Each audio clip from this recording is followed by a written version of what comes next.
Guys, I need somebody to talk to. I need somebody to talk to. Like, I'm not okay. I'm not okay at all. Okay, tukitembea tukipatana maybe unaweza ona jamaa ako healthy ako, but let me just be sincere, I'm not okay. Now tell me why kuna demu nimekuwa nikiposting hapo, tumekuwa tuna date na yeye.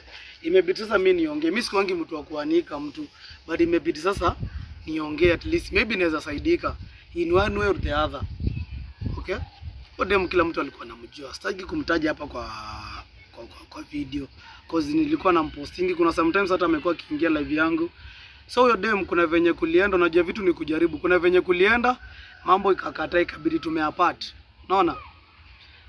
From there, unajua sasa marafiki zake wenye wako within walikuwa wananijua. So zile shughuli zote amekuwa akipiga na marafiki zake, amekuwa anapiga na marafiki zake huko ni huko Mombasa, yeye ni Mkamba. Juzi nimekapata new number imenitext. Ati hello. Mi sometimes nashindwaga hizi new number juu kuna tu wale watu usumbua, unapata? Kuna tu by the watu wengine kusumbua. Tu mtu anaweza kutext na kuna kitu anataka kusema. Nikalenga mara ya kwanza. Kesho yake tena nikaona alikuwa amejaribu kunipigia. Akaacha message akasema, in case upate time please make sure you get back to me. You can call me or you can text me back. Immediately nikaamua kumpigia. Akakata simu akanitext. So akaanza kuniambia ni rafiki huyo ex wangu, na ex wangu ana plan kufanya nini, anapanga kuniroga.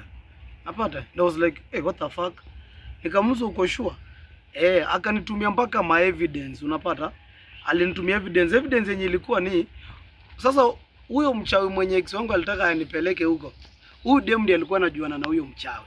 Unaona? Sasa huyo ex wangu akaomba huyo best yake namba huyo mchawi. Huyo best yake akampea namba yake nyingine. Unaona? Yenye ex wangu hajui. Akaanza kujifanya huyo best yake akaanza kujifanya yeye sasa ndio huyo mganga. Akataka kusikia huyu demu atasema aje. Imagine ikakuwa serious, huyo demu alikuwa anataka kufanya aje, kuniroga. Unaona? Mpaka huyo demu akamuitisha pesa aone kama atalipa. Akamuitisha mapicha. Huyo demu ex wangu akatuma picha yake na picha